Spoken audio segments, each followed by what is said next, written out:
Sunday morning started with a text message. Costello rolled over in bed, looked around the room and down the hallway, only to realize a new day had come. The chirp that came from his phone was clearly a text message, so he wasn't overly worried about getting out of bed too fast. It was Sunday, so who the hell would be texting him? Clearly wasn't going to be the doctor's office or his psychiatrist. He's all scheduled to start back to work on Monday, so wasn't his boss. She seemed hesitant about allowing him to work with the fill-in because of the labor laws, but also confident allowing him to accumulate leave time wouldn't violate any restrictions. He crawled out of bed and walked into the bathroom so he could rinse his face and brush his teeth. His mind was wandering, trying to remember all the details of Saturday night. Costello knew he had several margaritas, but he left it at that once he got home.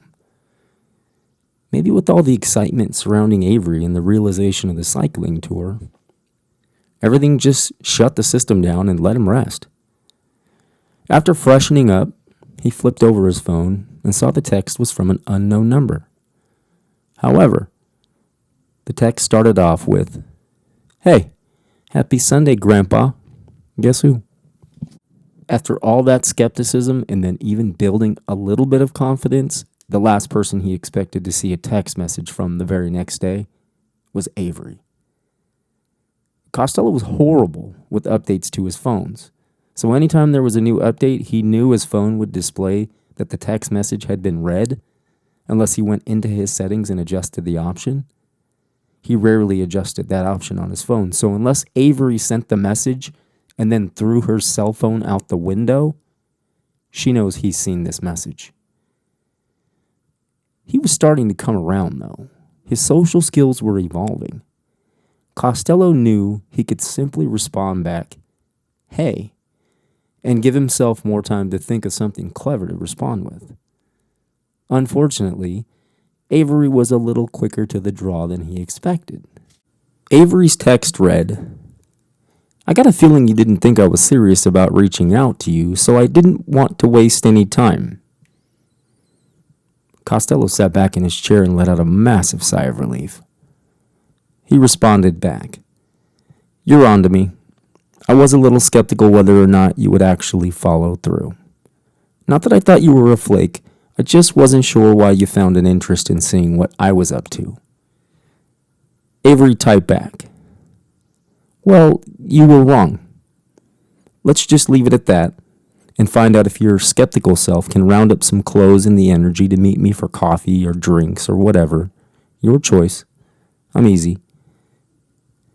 Costello hadn't changed a bit since first meeting Jenna. He was the same gentleman who didn't like to rush into anything that could weigh heavily on a potential relationship. The only problem is it's been about a decade, and he's not a total recluse. He knows times have changed and people are much more casual about sex. But he had an out, so he tossed out the idea of drinks and stuck with coffee. Costello replied, "I mentioned my cycling tour to Maine, and I think it's high time I start conditioning myself. So let's do coffee." Avery shot back rather quickly, "When are you leaving? I hope I'm not being intrusive." Costello replied, "I haven't really locked in a date, but soon." Avery responded with authority, "One more day isn't going to kill you. In fact, if you have drinks with me today, I will personally make sure you start conditioning first thing tomorrow. I run half marathons and I've got myself marathon ready, lickety split." Costello didn't even have time to respond before she texted again, "Meet me at my bar at 11:30 and we'll take off from there. I have an itinerary. You're going to love it." Still no response from Costello. Avery sent one last text. "Deal?" Costello replied, "You got it. See you then."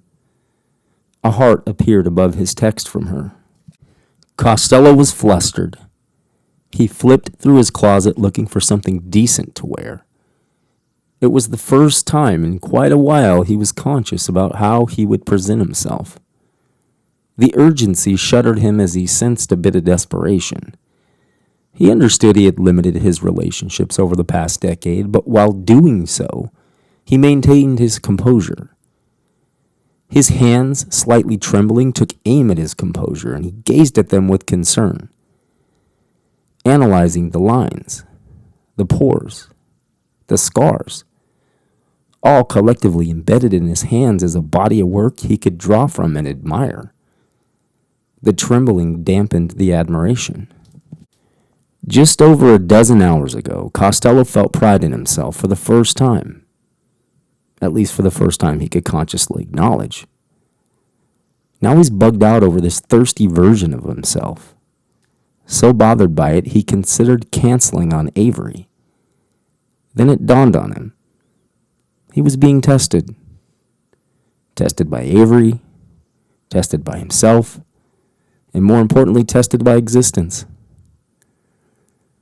His existence became a blue sky of puzzle pieces pulling apart and falling through the atmosphere into his illusion.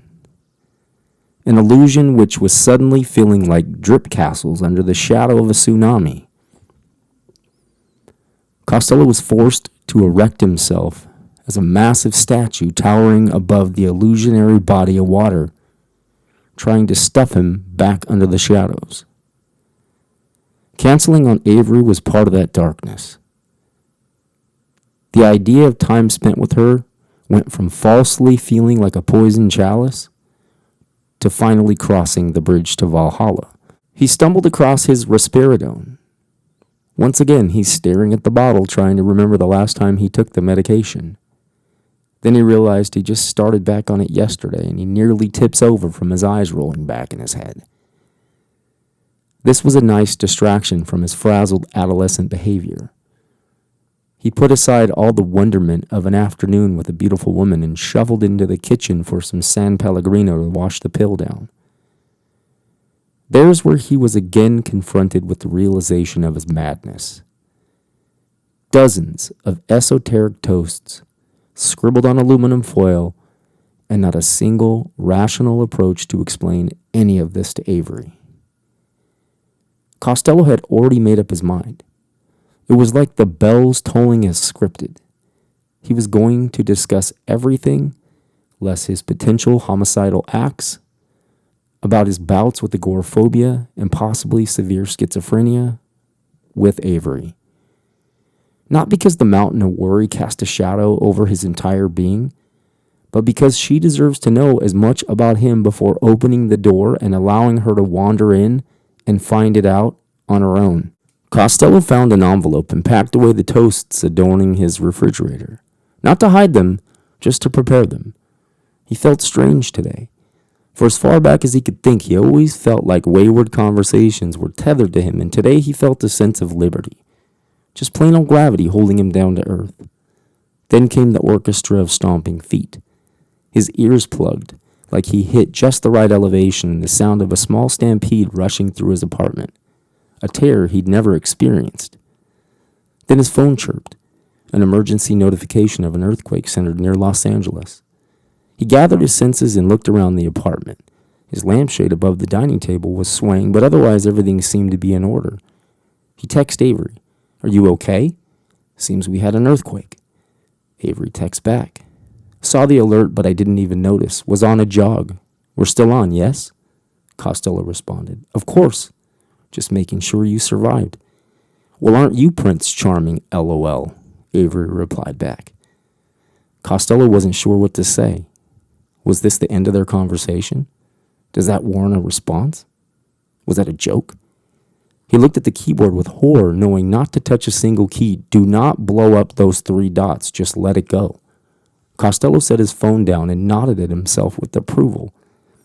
He's pretty damn sure whatever he did, it was good.